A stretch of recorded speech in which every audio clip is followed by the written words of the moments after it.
Okay.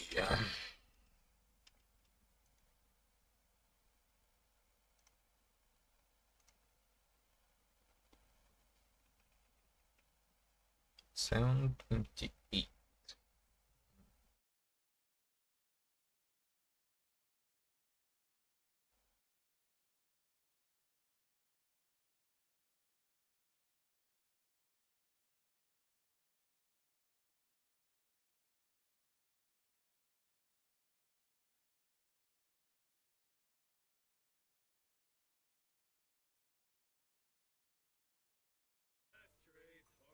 Hmm.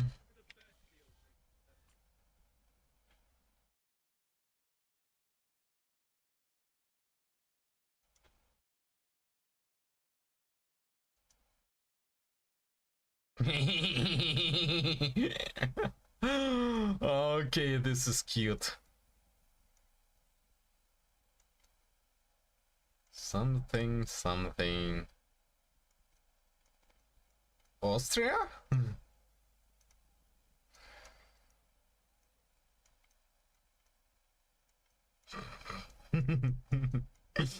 Yeah, okay. European influence in general.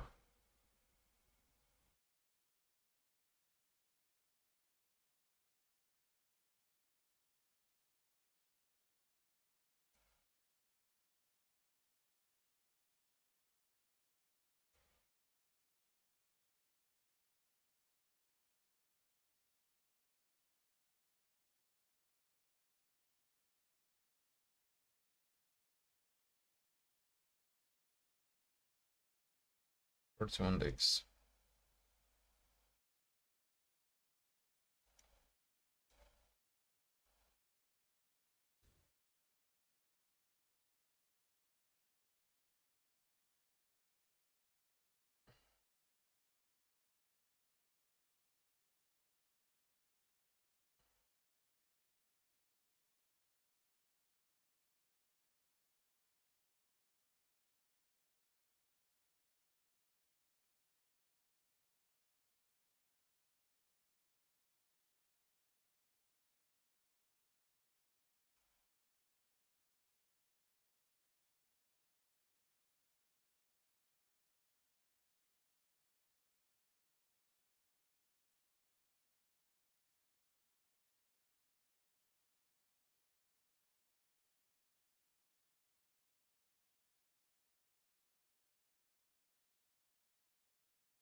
Deadly assault.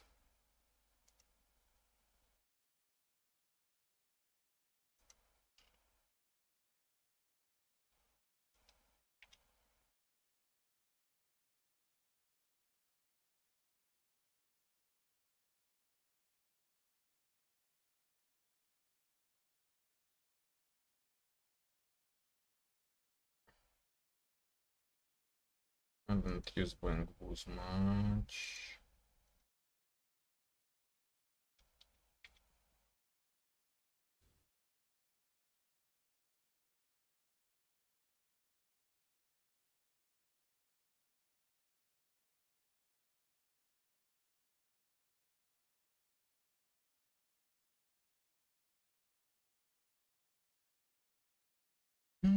Yeah.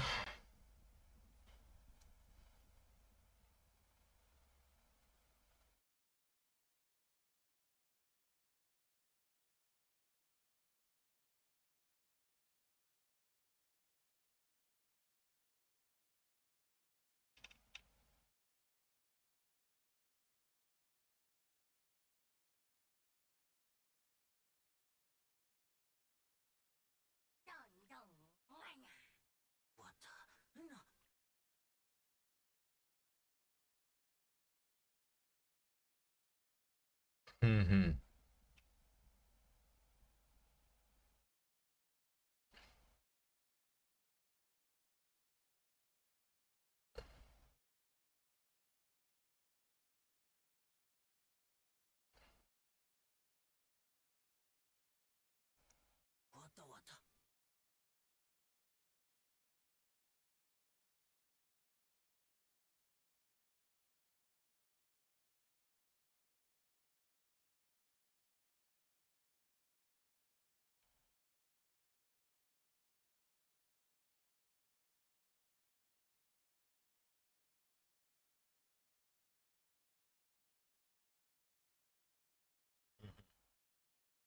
All those. Okay.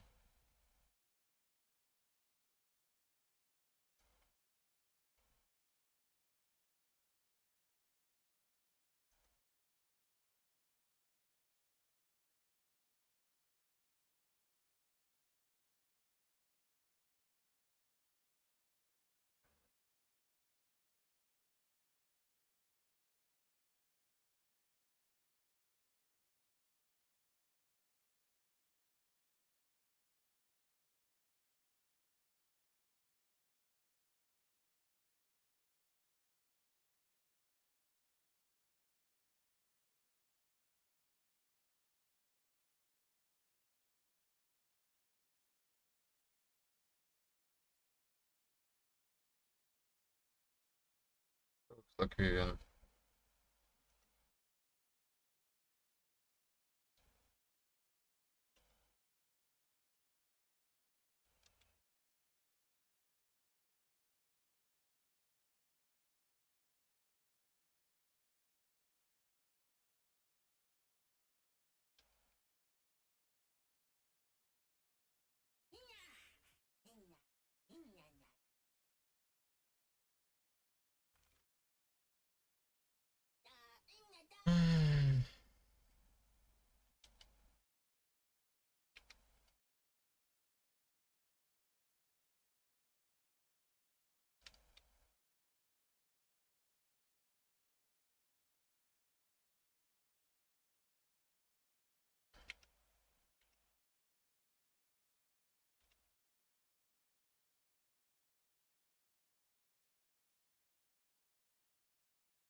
Yo, bitch.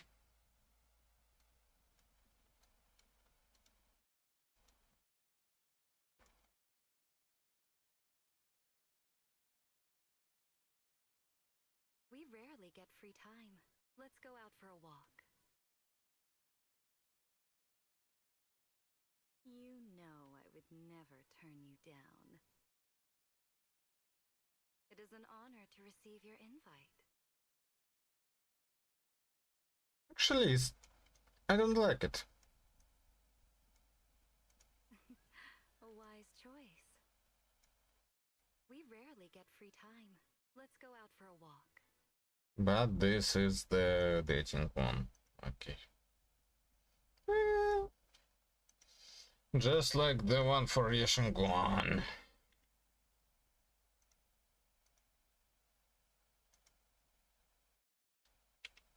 Okay.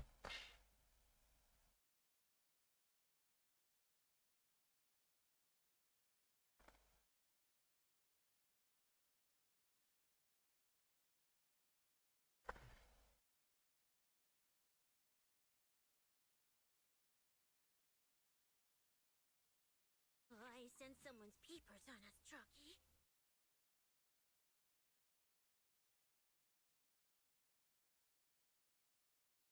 As a stage outfit. It works well enough. You sure you want me? Naps.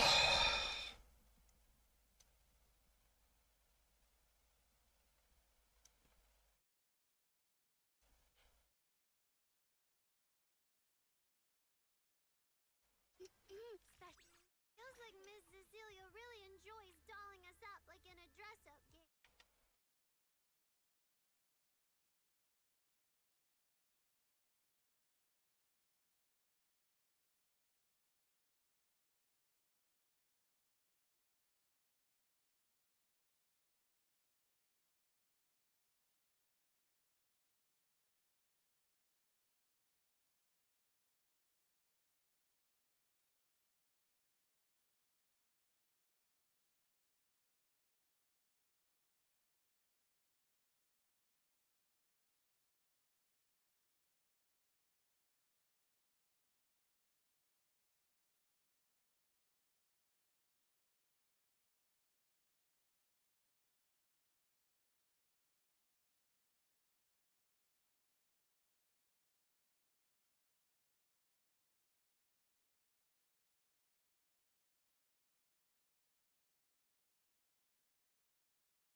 Whoa.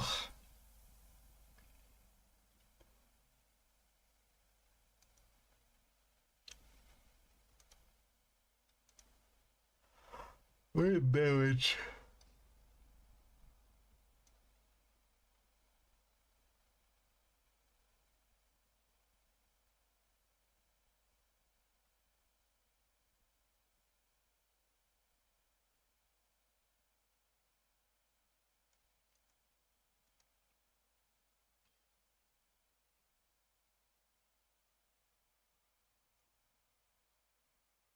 Okay.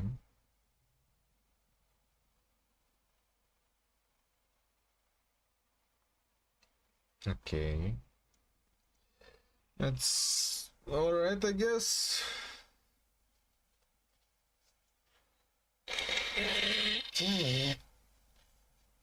Seems kind of universal.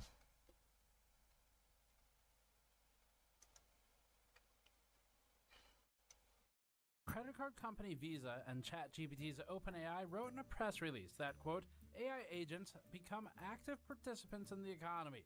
Agents will play an increasingly important role in helping people complete tasks that involve money. We're building infrastructure for user-controlled agentic transactions, end quote. And that OpenAI and Visa will give, quote, developers and merchants a streamlined way to accept Visa payments initiated by agents, end quote. Leading us to question who the fuck even holds the credit at that point and whose credit score you pull. Ladies, this guy has no money.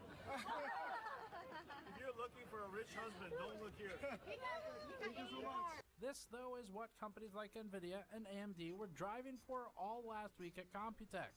Selling computers to agents, not to people. The idea that you have a $10,000 assistant that you use every single day doing things for you, that's not illogical to me. I can totally imagine, just as every house today has a home theater.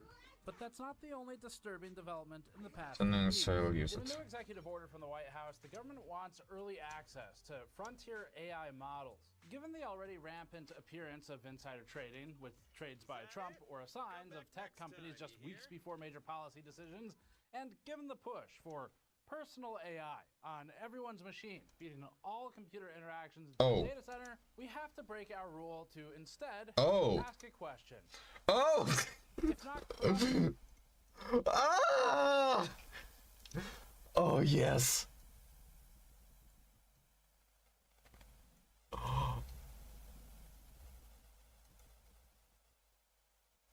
No. It can be equipped with the current outfit, but some of it can.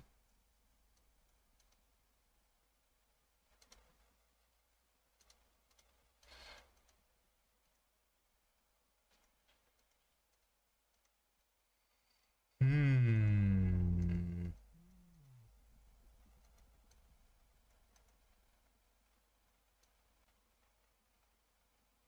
That fits.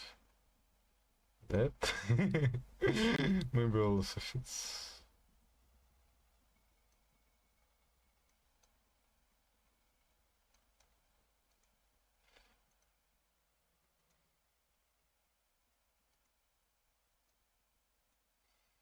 Hmm.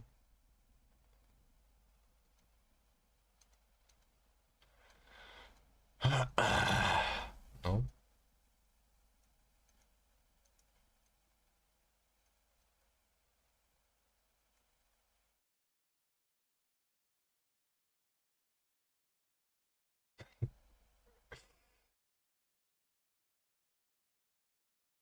It's really annoying that I can't use this.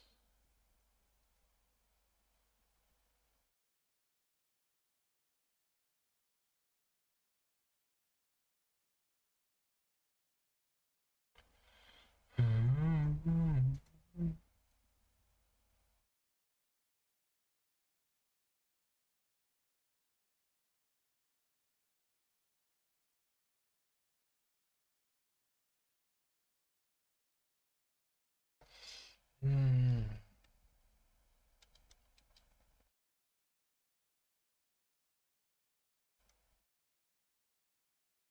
Peace. Serious. Yeah, they fixed it. They fixed it! Ah! I'm so happy. Ah. I'm so happy. Oh, by the way, someone actually wrote me something and I've completely forgot to check it.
Hmm.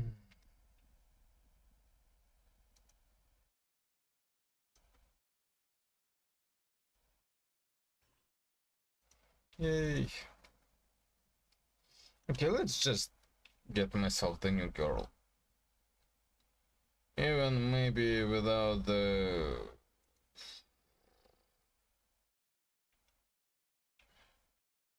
No, let's go for the test run.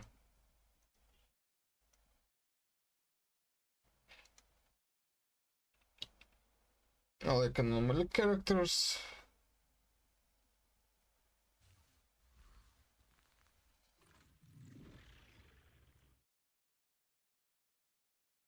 Mhm.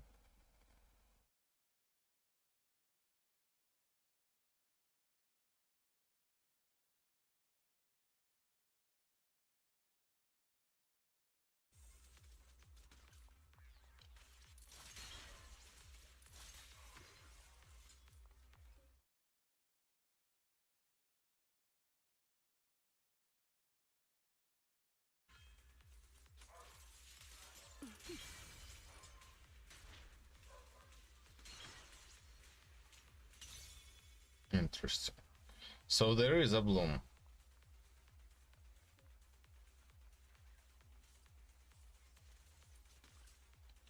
Take this. The wind rises.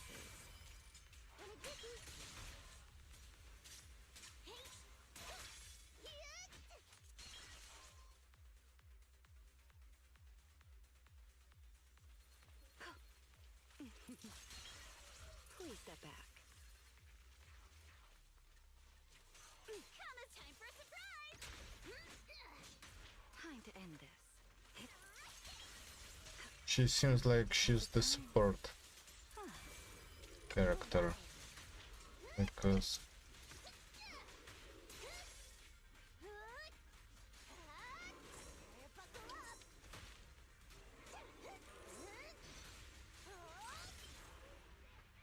Okay, something happened. I'm not sure what happened. But something did happen.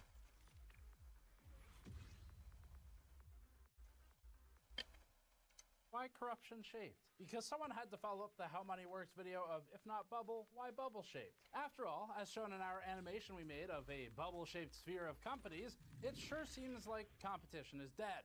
The dots between the new policy and ballroom mega donor Nvidia, MAGA Inc. contributor AMD, and government asset Intel, increasingly talking about personal AI, aren't a leap to connect. They're a line segment. We didn't get in here to build a PC. We're going to reshape what a PC is.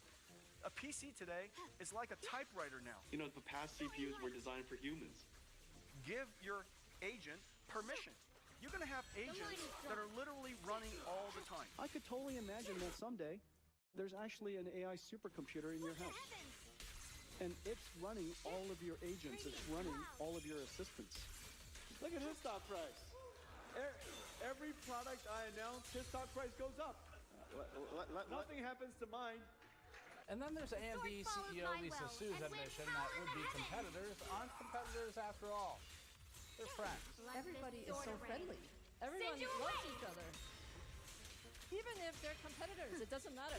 On June 2nd, President Trump privately signed an executive order that asks AI companies and developers to provide the government with new frontier AI models 30 days ahead of release for early access and assessment. Aside from obvious concerns with insider trading giving government officials even more access to highly profitable information, underscored by the recent Office of Government Ethics disclosure detailing 3,600 trades, including NVIDIA, Dell, ServiceNow, Oracle, Palantir, and others exceeding $100 billion in value, this order also creates information control concerns. AI models are increasingly being used as search engine replacements and as a source of information, and they're also easy to manipulate, with some billionaires like Elon Musk openly admitting to tuning the results of LLMs. And the government oversight comes at a time when big tech companies have worked to consolidate power of information in particular, and now they're sharing that power with the US government. So when we're seeking regulation and regulatory oversight of things like data center construction, this wasn't what I think anyone had in mind. Created more of an insider trading inroad than much of anything else. We brought you this video with store.gamersnexus.net. The White House's new executive order frames the action as partnering with AI companies in an attempt to, they say, enhance cybersecurity. Kind of a joke given the recent leaks, but President Trump's order states this. Quote, advanced AI capabilities make our nation stronger, but also introduce new national security considerations that require coordinated action across executive departments and agencies and components. As these capabilities evolve, my administration will continue to work closely with industry to ensure that the best and most secure technology is deployed rapidly to confront any and all threats to our country, end quote. The White House recently proposed budget cuts up to $700 million in the U.S. Cybersecurity Agency funding, coupled with an excellently timed slip-up by the U.S. government hosting passwords and access keys on a publicly visible GitHub repository named Private. But sure, this is about cybersecurity, just like the router ban was. In a fact sheet, the White House said that the order, quote, calls for the development of a classified benchmarking process against which industry may assess their models for advanced AI cyber capabilities, identifying covered frontier models, end quote. The government emphasized the voluntary nature of the order and did not include mandatory rules related to the, quote, development, publication, release, or distribution of AI models, end quote. The phrase covered here is also interesting because this may be an allusion to the future of covered exports and entities, meaning potential export controls for AI solutions like software. Tom's Hardware noted the 30-day review will apply only to, quote, models that meet the classified threshold, which the NSA will set in consultation with the National Cyber Director and CISA, end quote. The CISA is the group that recently posted a bunch of their passwords and security keys to GitHub publicly, just as a reminder. Based on reporting from multiple outlets, President Trump appeared poised to sign a similar executive order last month. However, the federal government scuttled the action after former White House AI czar David Sacks and tech executives voiced their opposition to it. The White House is walking a fine line with its newest order. In its AI action plan from July 2025, the government said it needed to reduce regulation on the AI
Today we'll slay the gorgeous Momoko flawlessly. Please note, the further you get from the village, the harder the game gets.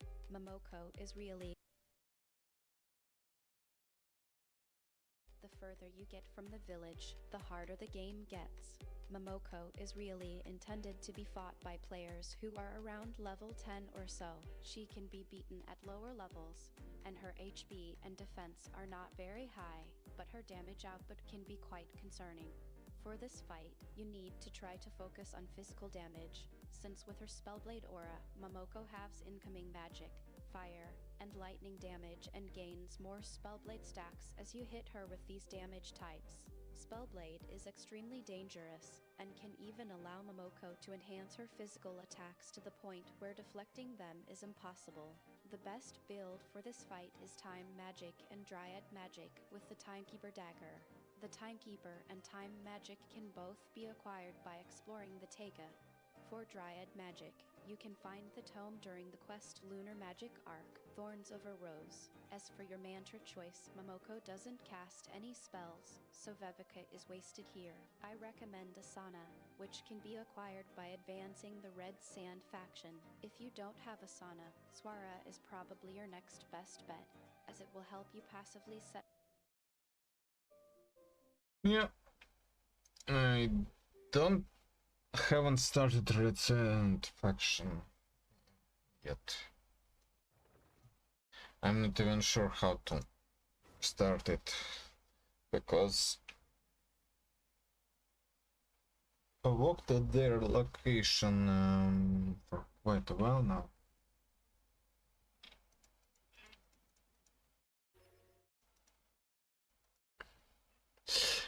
Mostly it's... man... This game that this video on the background just talked about is really neat. However,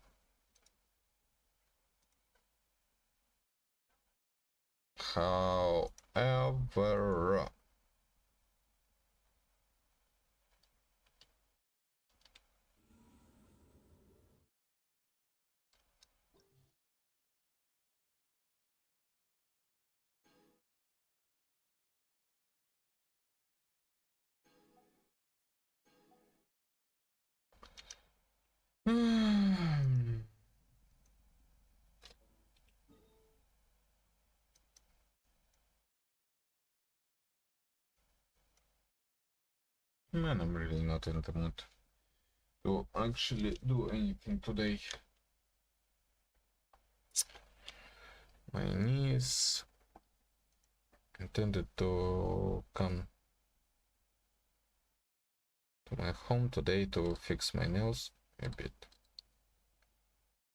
Yet she is nowhere to be seen.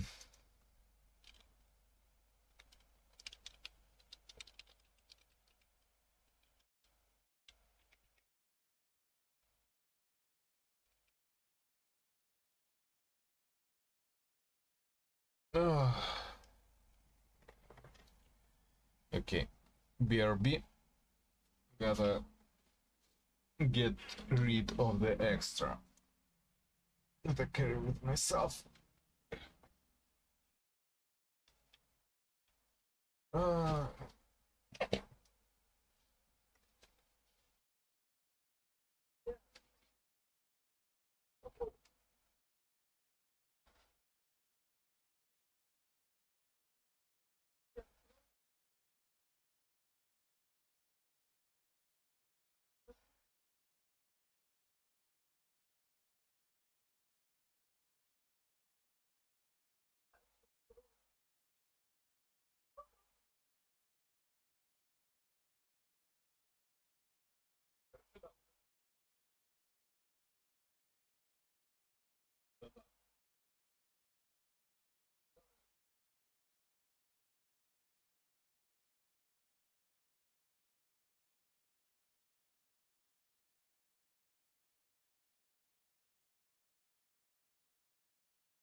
Если ты захочешь съесть все, то ты съедешь. Всё. Вот, Молодец. они одинаковые? Нет, не все. Два острых, один не острый, оригинальный. Не А острый. оригинально он не острый? Он не острый, он соленый вместо этого. Какой? Соленый. Ну, тебе какой оставить? Мне оставь. А мне не нужно ничего оставить. Если мне нужно будет, я привкус.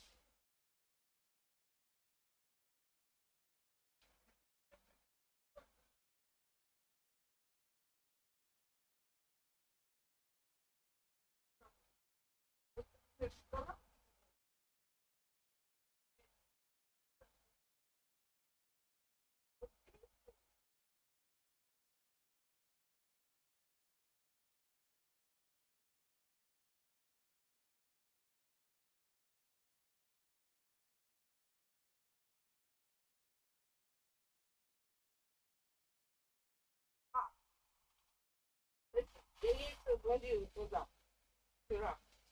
А теперь что? Я съел, да.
I actually realized I'm super fucking tired.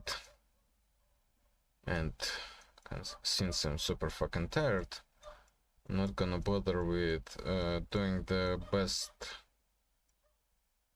things for my accounts. Just the minimal required effort, the minimal viable product or something like that. I bet the crop's back and running late again. Get back on track. We got ourselves a straggler. Watch out! Decay! Headbutt! Charge! Yeah! Yeah! Kapow! Charge! Yeah! Headbutt! Charge!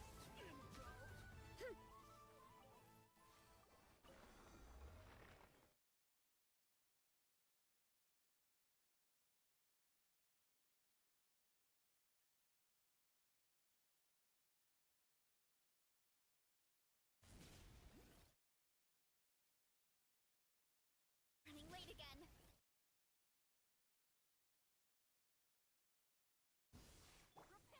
Stay back! The story has only... Begone. I live within you. Boost! Kapow! Hero incoming! Yeah!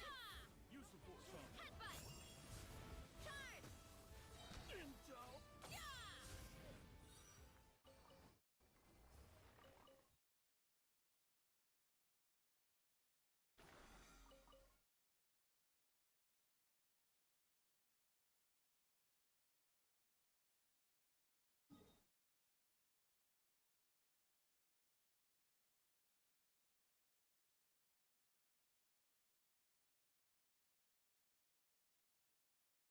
Up your Dryad magic as the fight goes on. For your Spirit Kin main familiar, gaining additional wounds stacks can be good if you want to rely more on Dryad magic. But otherwise, you can use anything you're comfortable with. At the start of the fight, cast Firelight Form, then Deathmark, then use your dagger. When the target is higher on fate stacks, say at 70 or more, you can cast Ether Flame for more haste stacks. Your dagger is best for time magic, as it's more efficient than Dryad magic most of the time. However, you can also use Dryad magic No, really? and build wounds and thorn-pierced stacks for after Momoko uses her title attack.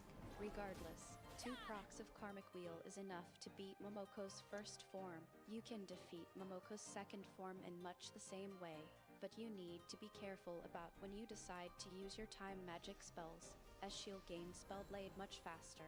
Still, the same basic rotation works here. Pay attention to the thorn-pierced stacks on yourself, as these can be devastating, allowing Momoko to hit for much higher numbers than you may expect. If you have a lot of thorn-pierced stacks, it's wise to keep your HP topped up, and that's it.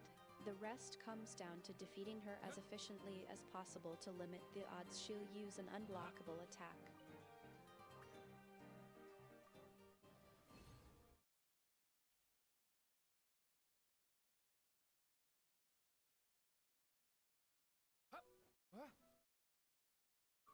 Add as. Thank you for completing. Add as.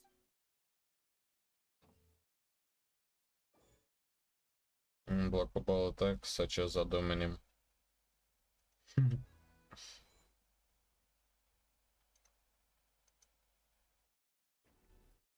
Oh, for fuck's sake.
Use of force authorized.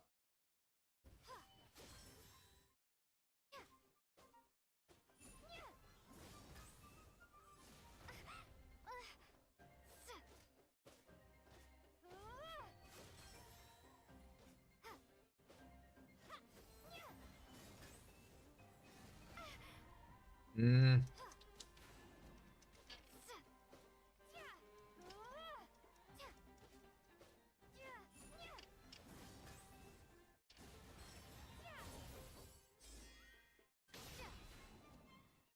Okay, I figured that out more or less.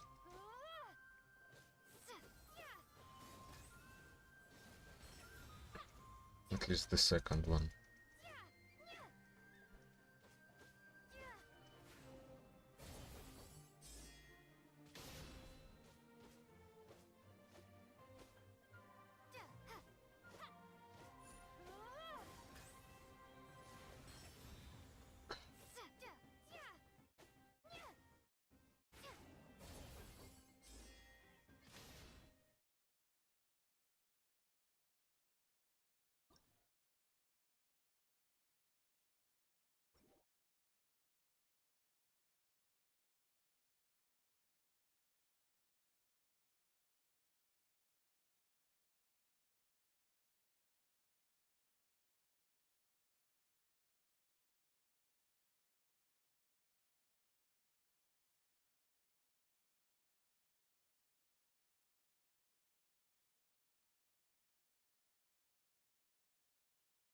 Use of force authorized.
Oh.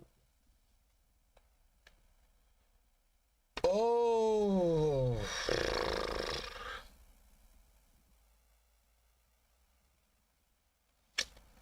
Fuck it. The pop.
Here she is.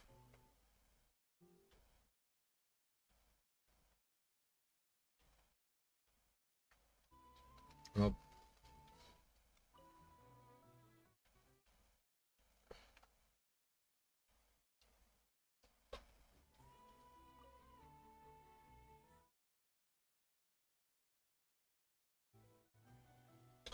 Shame I didn't talk to her previously.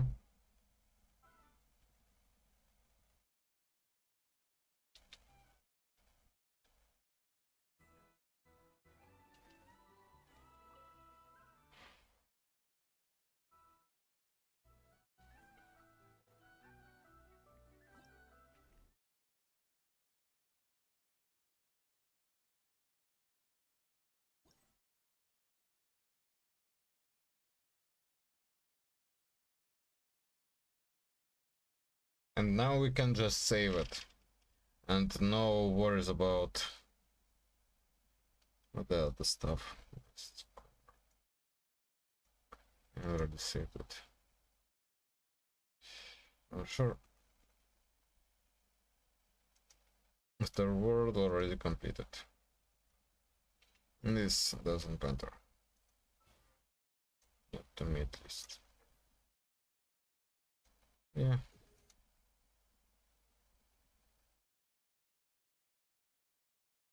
Engineering theater. Finalize. Oh, that's...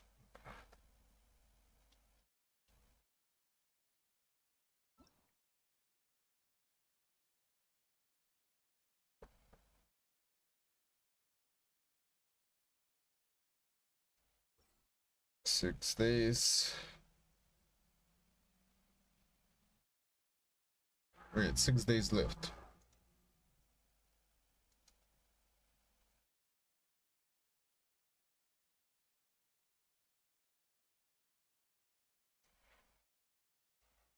I wonder what that means.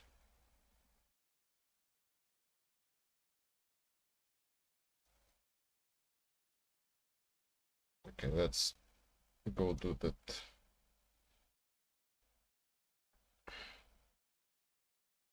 In June 2024, as part of the game's Economy 2.0 patch, developer Colossal Order made a simple but effective change to their flagship city builder title, Cities Skylines 2.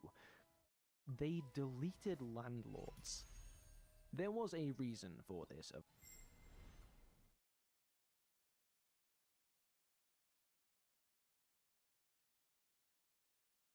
They deleted landlords. There was a reason for this, of course. Skylines 2 had launched the autumn before in a bit of a sorry state. The simulated economy turned out to be far less complex than had been promised, UI glitches were everywhere, and oh yeah, the game ran like a frostbitten double amputee.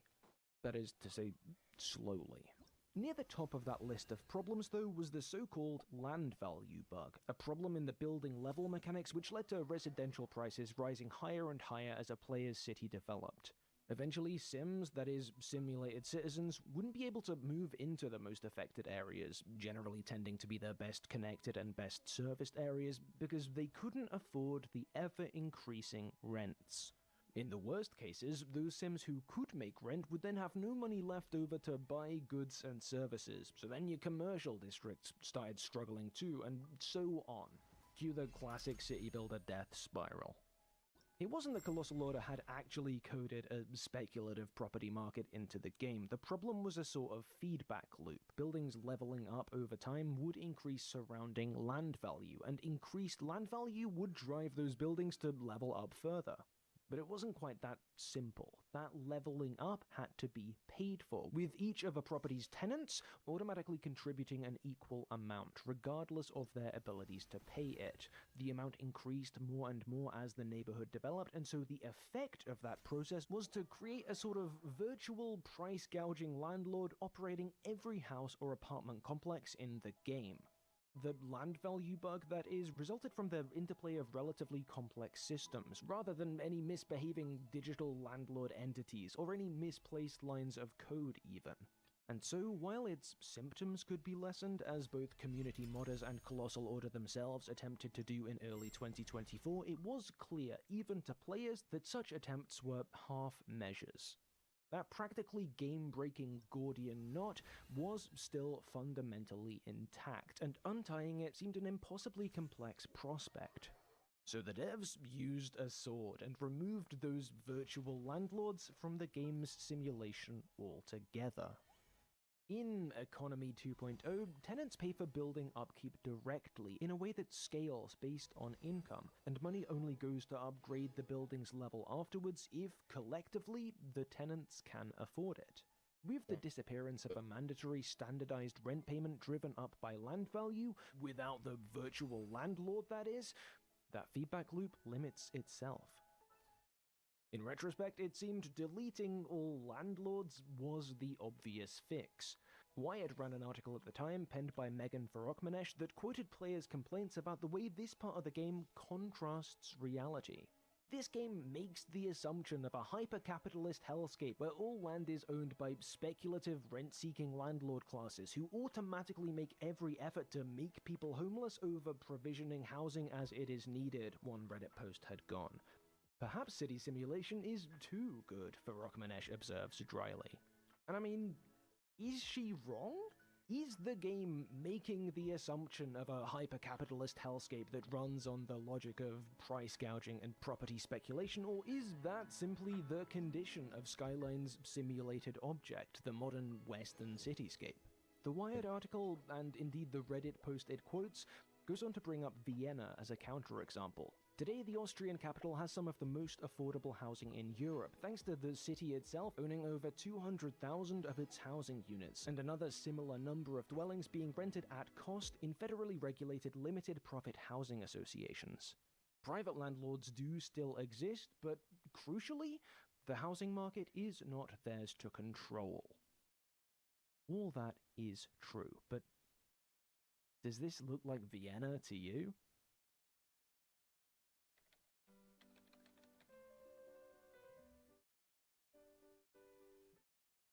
I've been thinking of talking about City Skylines 2 on this channel for quite a while now. People often talk about the power video games have to expand a player's subjectivity. Developer and academic Ian Bogost, for instance, claimed in his book Persuasive Games that video games can disrupt and change fundamental attitudes and beliefs about the world, leading to potentially significant long-term social change.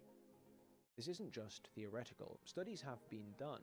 Inhabiting other perspectives through gameplay, it seems, can allow players to more easily relate to other perspectives in reality. For the aforementioned Bogost, what distinguishes the medium is the video game's scope for procedural rhetoric.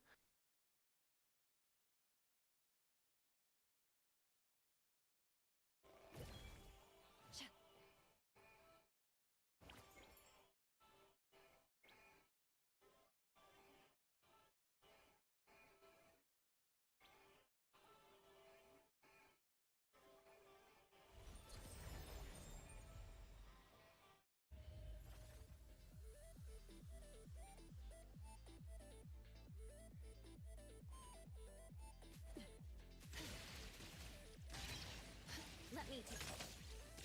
Here's your delivery. I can see you all.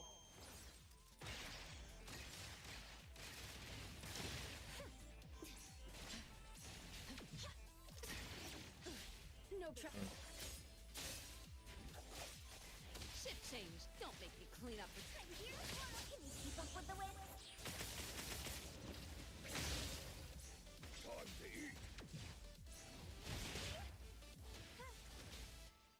pretty lively here.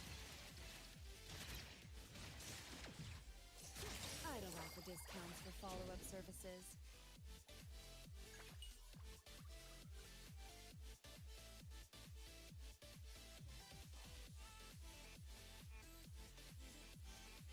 Maybe. Actually, because it has... So, like, the Cosmos support can have this set.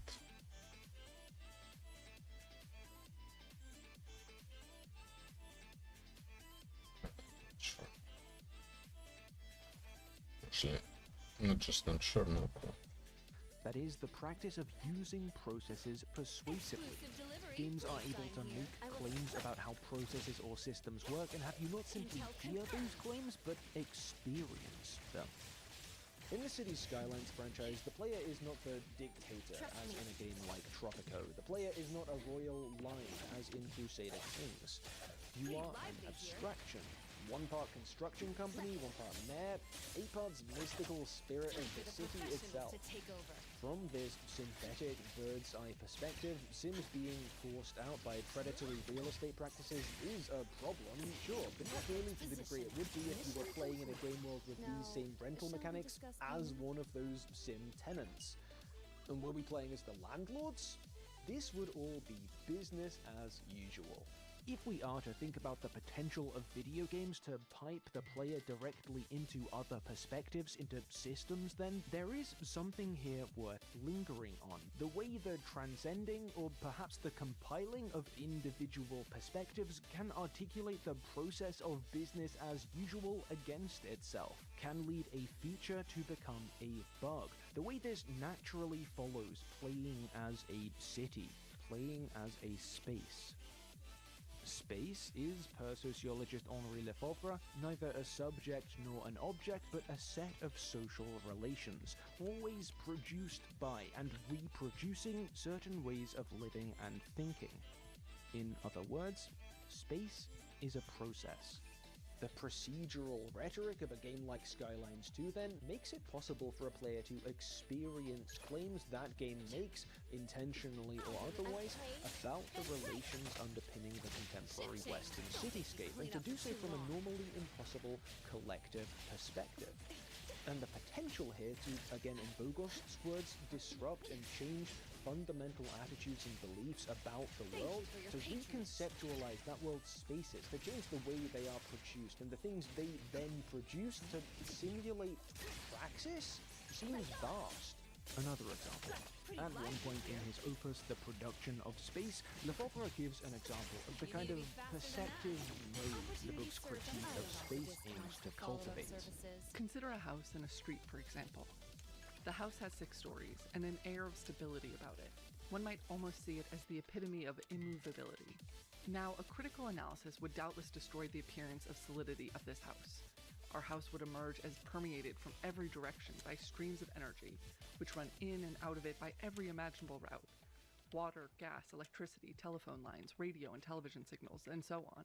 Its image of immobility would then be replaced by an image of a complex of mobilities, a nexus of in and out conduits. Comparable observations, of course, might be made apropos of the whole street or apropos of the city, which consumes, in both senses of the word, truly colossal quantities of energy, both physical and human, and which is in effect a constantly burning, blazing bonfire. What Lefebvre's getting at here may have been tricky, or at least less straightforward for his original readership to picture in 1974, perhaps even for his international audience once the book was translated into English in 1991. But today, that perceptive mode makes intuitive sense to millions, and they don't even need to have read Lefebvre. They just need to have played a city builder, and they'll have clicked through map mode after map mode that make literally visible this network of physical and human energy. So again, the potential seems vast. And it might be, but it is also limited. And it's limited in ways that are harder to notice. I've been thinking of talking about Cities Skylines 2 on this channel for quite a while now, but the video I thought about making wasn't about deleting landlords or Henri Lefebvre. No, what I wanted to ask was, where the fuck did the bikes go?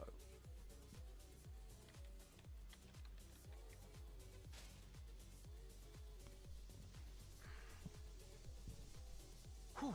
Almost everything I said a few moments ago about the potential of Skylines 2 to get players thinking about space, about their urban environments in new ways, also applied to the game's predecessor, Cities Skylines.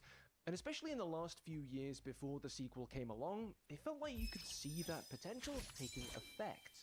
Urbanism is listed on Wikipedia's page for fads and trends in the 2020s, and deservedly so. 10 years ago, nobody knew what a third space was, and these days? Well, just look at the Google trends. It's a thriving YouTube niche. Someone News did an episode on car centrism. I remember listening to a Counter-Strike podcast a few years ago and hearing esports commentators start talking about the destruction of US public transit systems. We haven't built our cities for non cars, you know? Yeah. So what's the company called that makes the cars? There's a couple of them. Ford's one of them. Ford's got a big another one, yeah. So they're the reason that America is the way it is. Was, or more optimistically is, this cultural movement bigger than Skylines?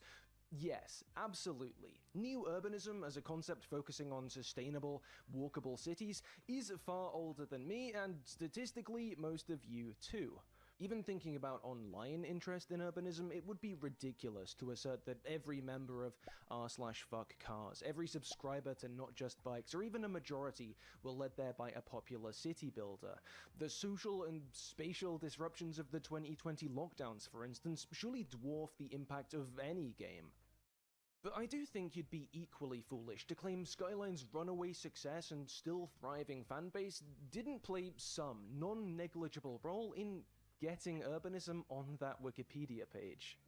Thanks in part to frequent Steam sales, the first game had sold over 12 million copies as of 2022, a number to which you can likely add another 30% or so for those taking the sea lanes, and so regardless of where a player's interest in urbanism originated, in the game or entirely outside of it, they had a virtual space that allowed that interest to be expressed and explored, a space that was both beginner-friendly and, increasingly, full of possibilities.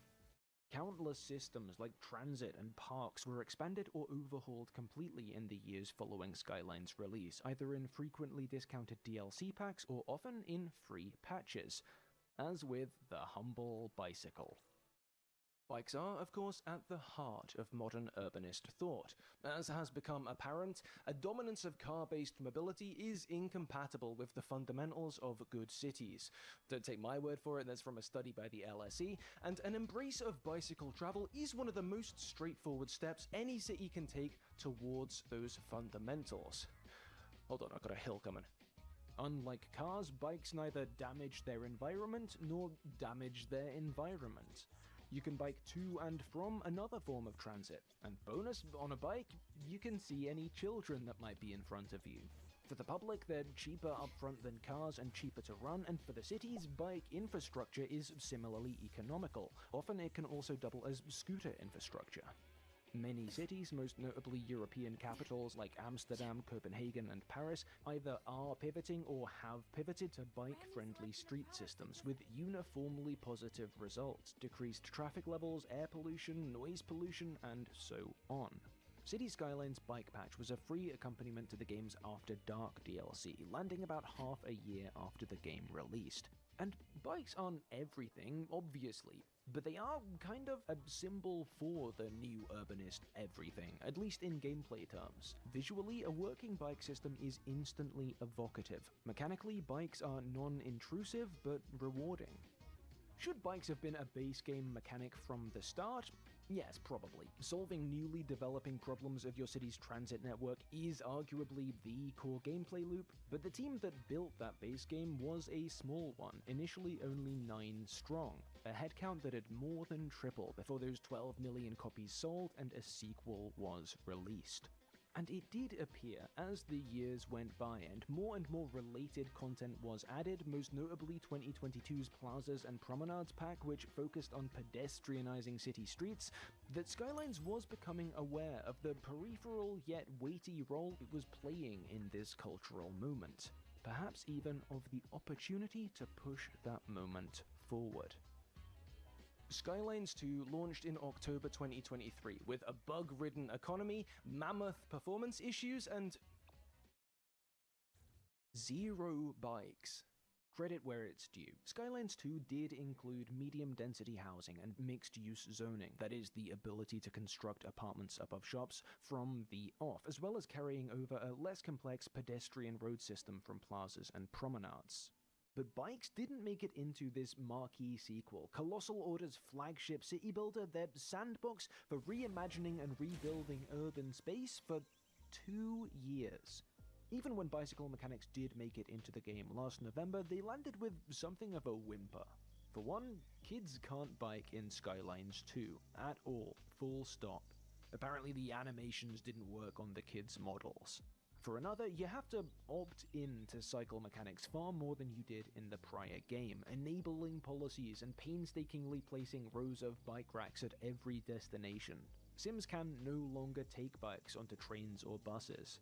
Most damning of all, though, in this game, Sims will almost never default to using a bike. In standard play, they'll only ever use one if they can't access a car at that moment, regardless of journey length.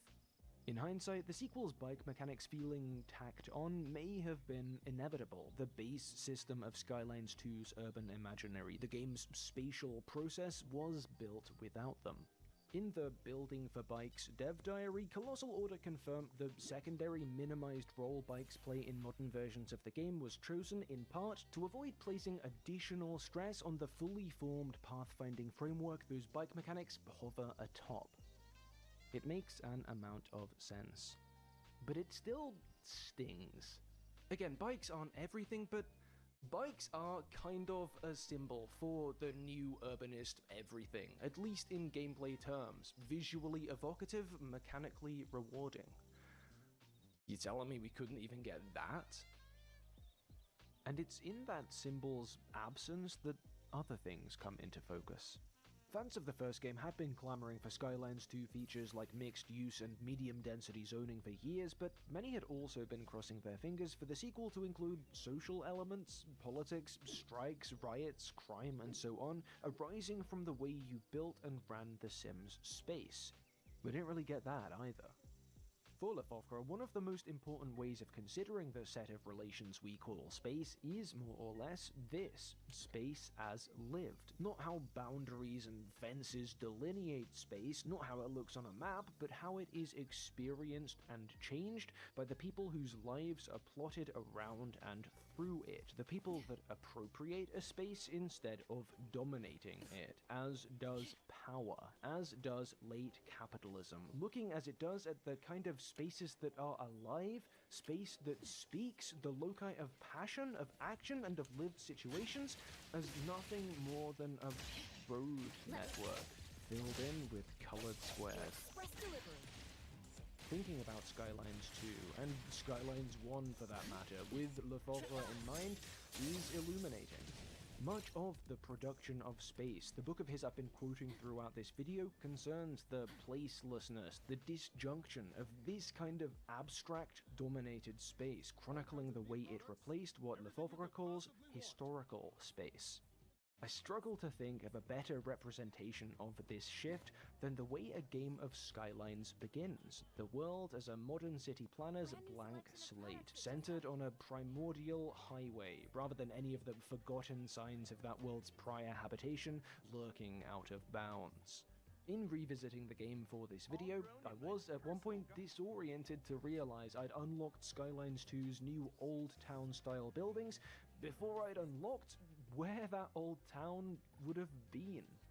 Yes, you can click through map mode after map mode that make literally visible networks of physical and human energy. Energy almost inevitably leading back to Skylines 2's default coal power plants.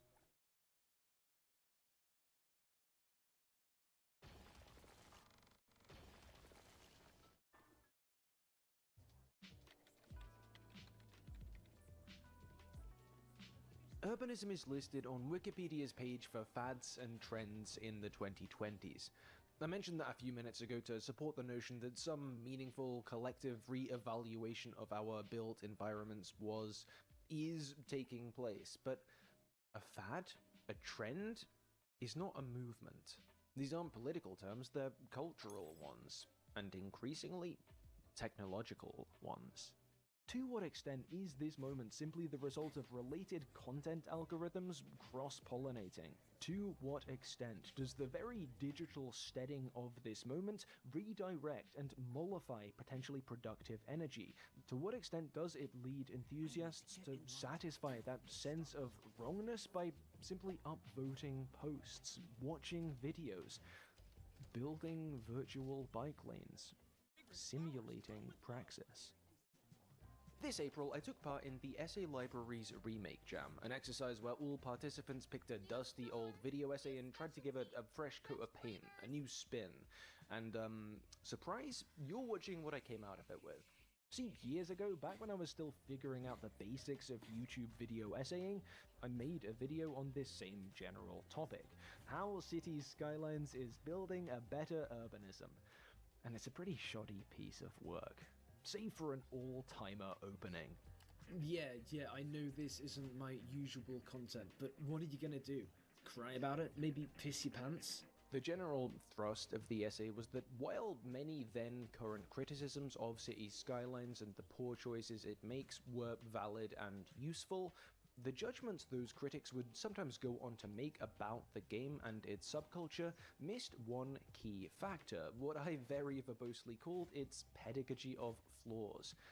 The fact that game and that subculture provided a popular and accessible space for these types of edifying discussions to be had, that the game was in a sense responsible for pushing a generation of pop urbanists past its own limitations. And it isn't that there's nothing to that argument, it's just that I hadn't been considering, or at least I hadn't been properly weighting, how that space was produced.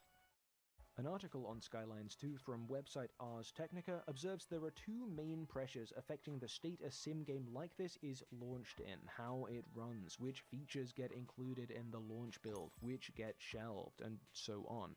First is the intensive testing requirements when compared to other, less open-ended game genres. Second is the fourth quarter. I'll quote: At any game publisher, but especially a publicly traded one, the approach of the all-important holiday season and fourth financial quarter puts enormous pressure on any game released in this window. Even though games are no longer shipped on gold master discs to publishing plants and put on shelves for the season, it's still when more people buy games for each other and themselves. And the fourth quarter is when many companies shore up their financial year, which they report to investors and shareholders. Gamers may not seem beholden to the calendar year any longer, but corporations and the developers they employ certainly do. It doesn't matter how many copies you sell. For all but the indiest of indie studios, there is no escaping the market's dictates. It's tempting to view this as somehow a betrayal, Colossal Order's greedy publishers punishing the smaller company for the hype that a first, pure, utopian project had happened to garner. But we shouldn't. There's a piece in The Guardian from back when Cities Skylines 1 launched, in which writer and urban planner Finn Williams chronicles his attempts to create a post-growth city with an economy based on social exchange rather than consumption. And he failed. Miserably. Now granted, this was before plazas and promenades, before the campus and parks DLCs too, and before the lion's share of the game's eventual transit mechanics had been added, before bikes even, when only the bones of Cities Skylines as it plays today were present. But even today, the bones are still the bones. That's kind of how bones work. Centered on renewable energy, sustainable industry, and public space, Williams' ill-fated Ghost Town arguably attempts to reach the everything symbolized by bikes, pedestrian streets, and all those later additions, and yet, Cities Skylines' answer to whether we can achieve prosperity without growth is a resounding no.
all the ways that matter, it still is. Sure, Colossal Order deleted all landlords, but only in order to better represent the fiction of how private property is supposed to work.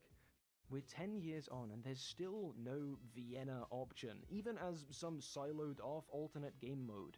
The undeleted landlords are legion, Sims hard-coded as consumerists, progression as growth, a habitual slippage between worth and value, and the procedural rhetoric is absolute. The city builder, at least as envisaged by Cities Skylines by Colossal Order, emerges not as an engine for the reconceiving of space, but for the representation of space on dominant terms.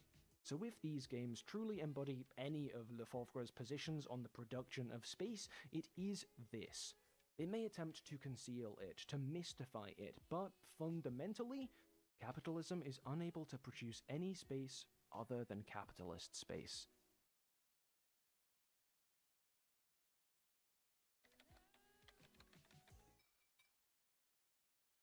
That's it then. We did leftist media critique. Turns out everything sucks. To quote another great philosopher, Todd from BoJack Horseman, hooray? I was more naive, I think, when I made that first video, more willing to believe that capitalist products and cultural artifacts could tend toward systemic awareness and critique if given room and, I don't know, direction? That maybe one day in Cities Skylines 2 or 3 or 4, there might not be landlords to delete, at least not by default. Of course, another way to describe that outlook besides naive would have been optimistic. Or generous. And that video had a lot of flaws, like seriously a lot. There's one point in it where I straight up misread my script and I didn't catch it until the video was published.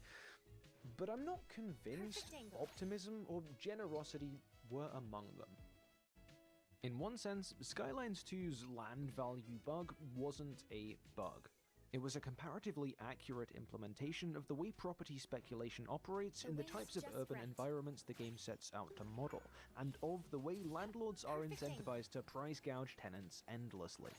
Part of what made it a bug was the fact it interfered with intended play.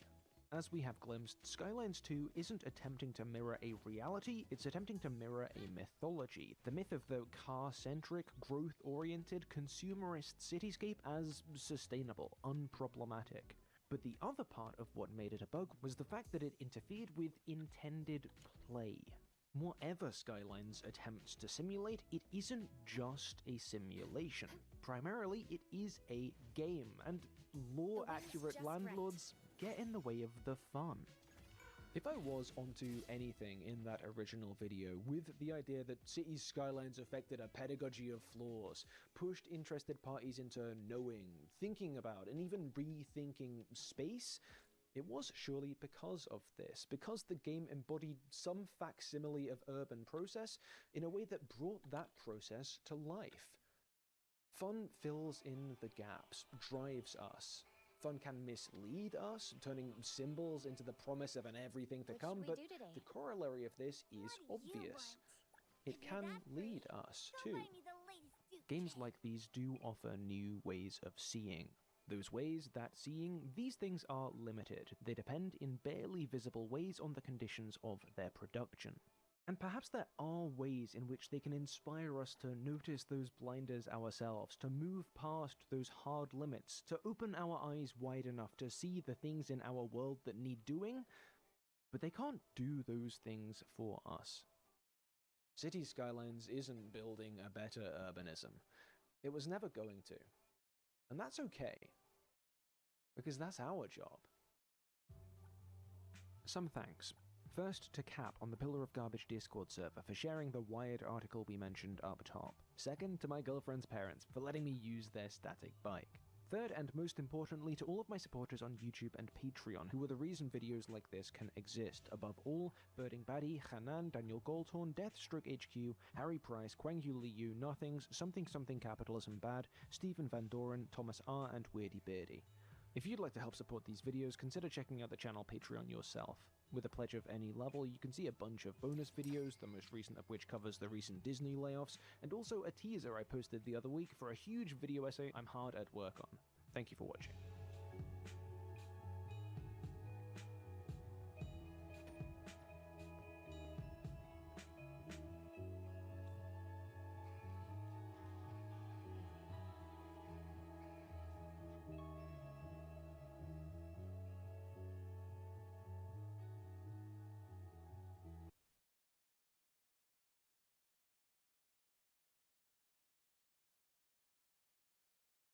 The June Next Fest is upon us. This time around, we have the largest selections of titles and demos ever, and shockingly, the top games this time around are not all AI. That may be because this Next Fest is dominated by Taiwanese studios, but I'm not going to look a gift horse in the mouth. As always, all links to where you can buy the games can be found for free on my Patreon. At number 12, we have Eyes on Me. From the same developer as My Lust Wish and Slaves of Rome, this 3D college corruption story looks great, but this team has shown in their previous games that they can make really good demos.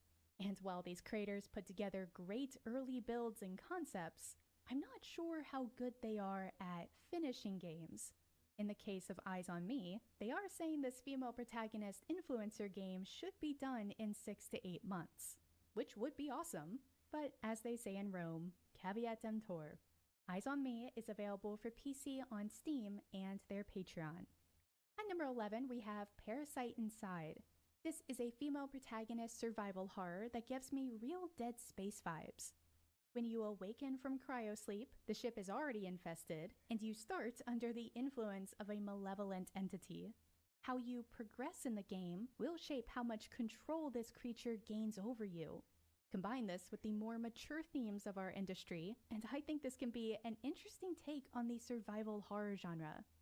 Parasite Inside is available for PC on Steam, Patreon, and itch.io. At number 10, we have the latest game from the creators of the Sex and the Furry Titty and Furry Shades of Gay series, with Dungeons and Furry. This time around, you are able to customize the main character, so that as opposed to making 2 different games to explore gay and straight flavors, you can now shape the flavors as the player. Dungeons and Furry is available for PC on Steam and Patreon, with an Android version on itch.io. At number 9, we have Sexorcism. This is from the same developer of the Escape Dungeon series, and I had a chance to play this and one of their other upcoming games, Aeropsychosis, last year in Taiwan. Unfortunately, Sexorcism feels more like a roulette-infused mobile game with sometimes jarring art transitions, which confuses the hell out of me as this is an experienced developer that knows how to make good art. Sexorcism is available for PC and Mac on Steam. At number 8, we have Summer at Smile Cafe. This is the first of 5 Mango Party titles on this list. This is more of a slice-of-life game that seems to be influenced by the unique cultural conditions of Taiwan. I mean, I would love to go to any number of the amazing work cafes in Taiwan, but then it's not like I can do my kind of work there. Oh well. Summer at Smile Cafe is available for PC on Steam. At number 7, we have Dungeons & Cat. This Metroidvania-style platformer places you in the role of Nora, a cat beastkin. Fans of this incredibly popular genre will enjoy the clothing destruction and feline fun on defeat mechanics. Dungeons & Cat is available for PC on Steam.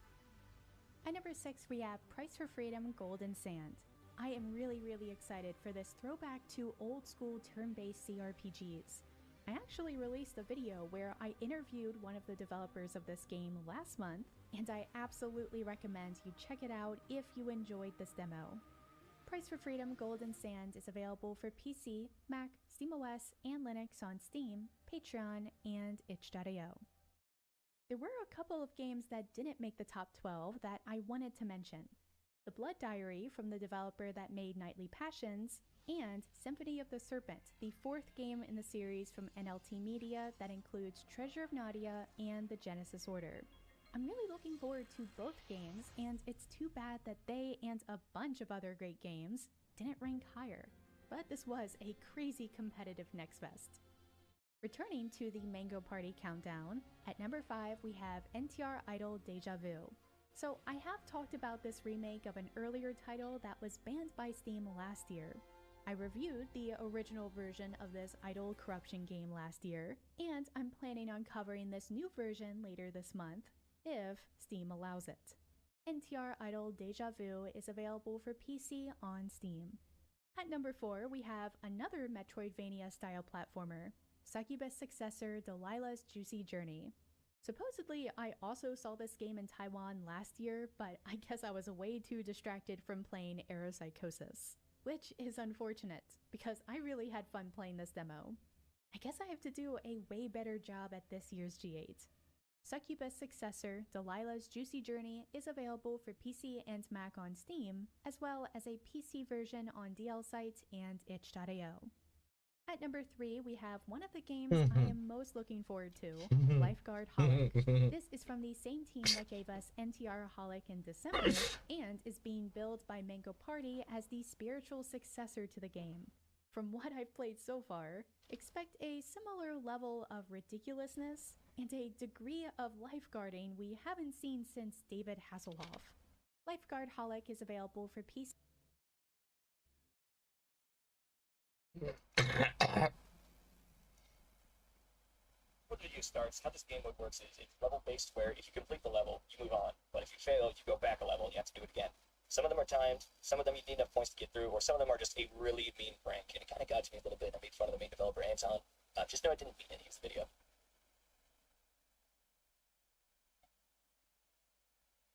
Alright, simple enough. Get a quick sound check going. Times. I can fail. No, I can't. Ooh, ooh.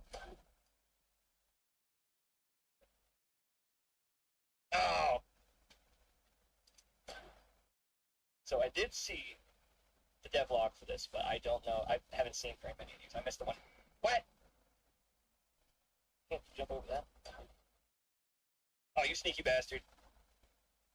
Okay, I already know this is going to be great. I've been waiting for something like this for years. It's like the impossible quiz, but HDVR. There's got to be another trick. Just... Nice. I can run out of time. I don't mind. I don't know if hitting the bullseye is going to be important or not. But 30 seconds, plenty of time. Nice. Oh, that was great. Run out of ammo. No, I cannot.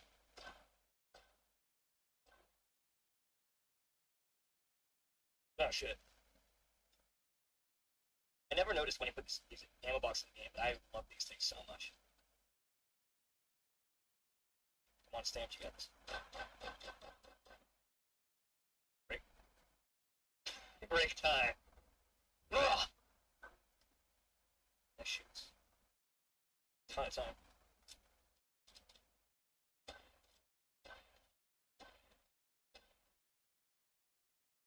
Oh, jeez.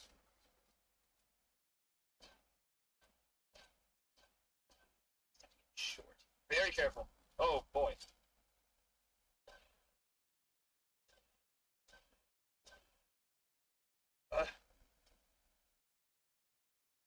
That goes through.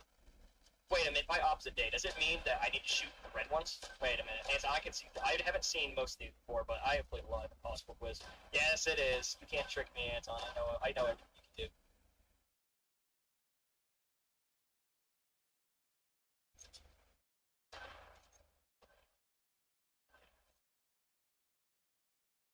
Where's Bulldog? What? Huh? Yeah, no, you might have got me on this one. There's... Oh, no, I can only hit one. So, I'm not sure if I need to find... I'm guessing I have to find the right one, but no. Is there one that's like one of? Multiple... Oh, Jesus. Where's Bulldog? Where's Bulldog? That's different. it says. Red, blue, red, red.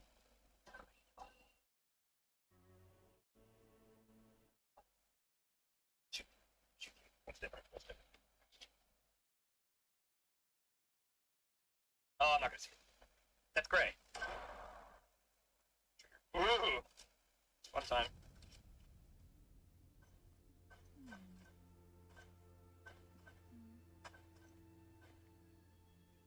Right. This is going great so far. I wonder how much accuracy. Alright. Some light work. Oh, I don't even need to hit all of them, I just need to get a certain score.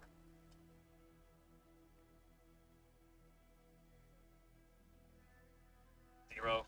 Yeah, nice try, bud. I already shot some of those. Secrets.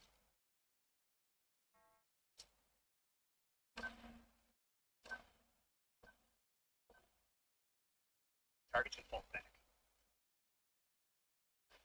The moment at hand, this very moment, is the best of our lives.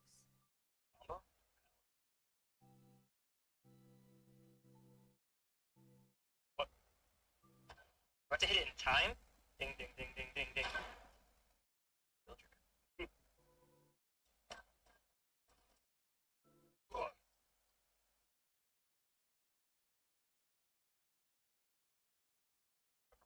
Okay, well, I'm gonna guess then, but you need to load all of these. That's where I haven't played. I haven't seen any of these in the devlogs yet. The moment. Oh, they come back! This Okay, that might have been a little close. very moment. Endurance round. Oh, yeah. I got all the endurance.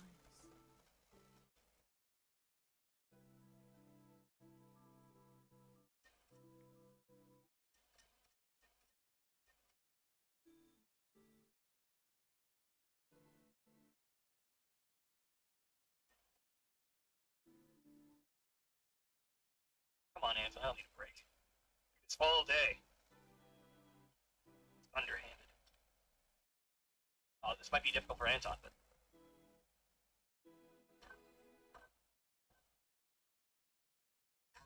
The shit out of my cord. The moment at hand, this very moment, is the best of our lives. We're in bed. Come on. Okay, well, none of that then.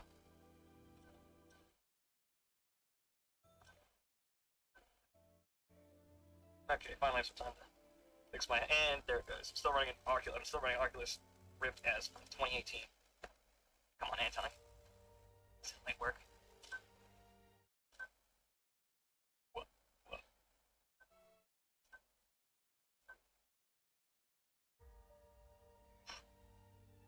Plenty of time.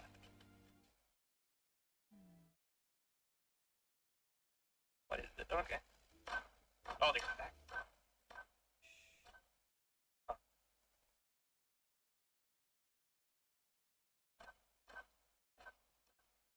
We got plenty of time.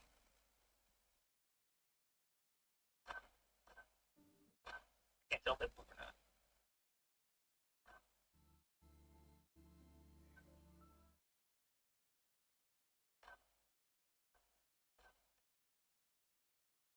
Ooh, I almost hit that accidentally, but blue anyway. No way around time, that's right.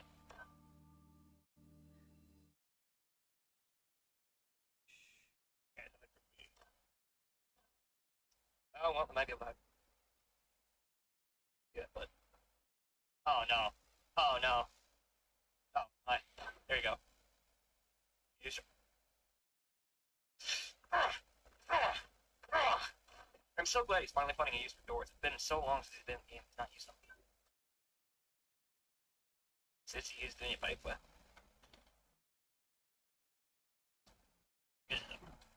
Oh, come on.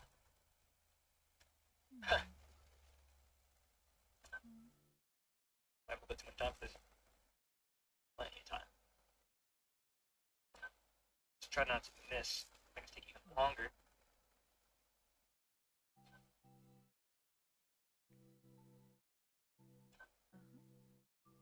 Where is?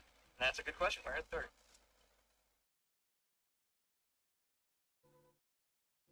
Oh, hi. This looks like one of the rims in the void part of the new take-home map. Oh, hi. 15? I'm gonna be here for a while.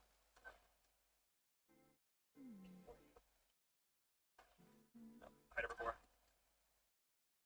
Oh, not all the way back there too.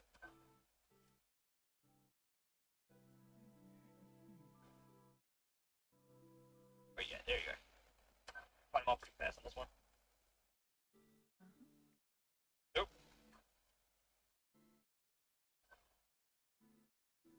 Hello. 5 more speed. It might be a little bit overkill.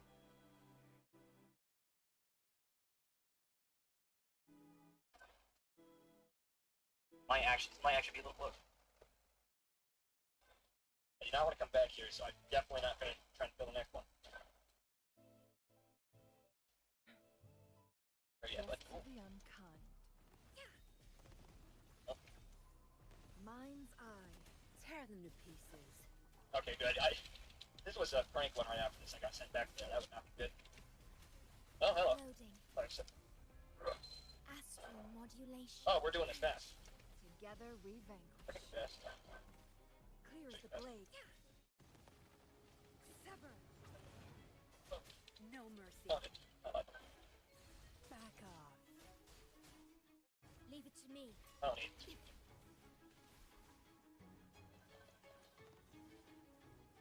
Oh, plenty of. Well, My blade got distracted by yearns. the time. My field of Let's go. Let's go, Nova. Don't blink. Cleave it. You'll pay for this. Loading. I engraft you new. Love the anti, but you're not that fast. Together we vanquish. First thing out of the way. Awesome. Mind's eye. Take form. Oh my god. My blade yearns. Grandma, hit mark.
Perish in flames.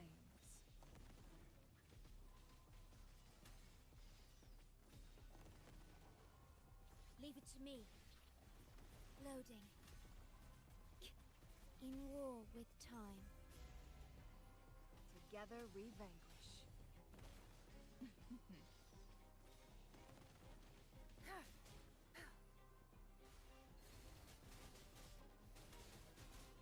Leave it to me.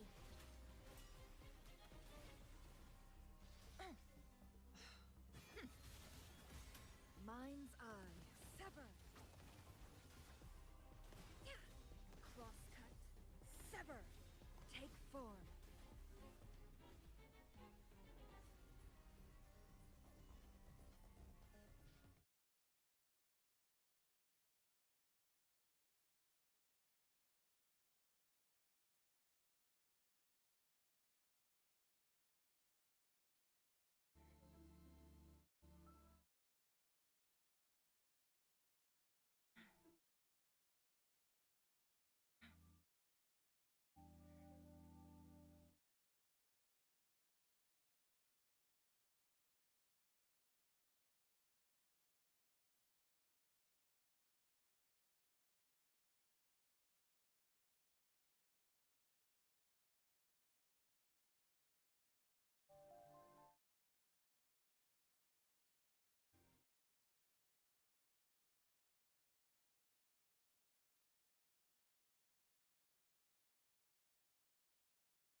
Alright. There's one more thing I could do in Elfield, but I did dailies in it and I don't really want to. So we'll say I've done everything I want to do. Alright, it's going to be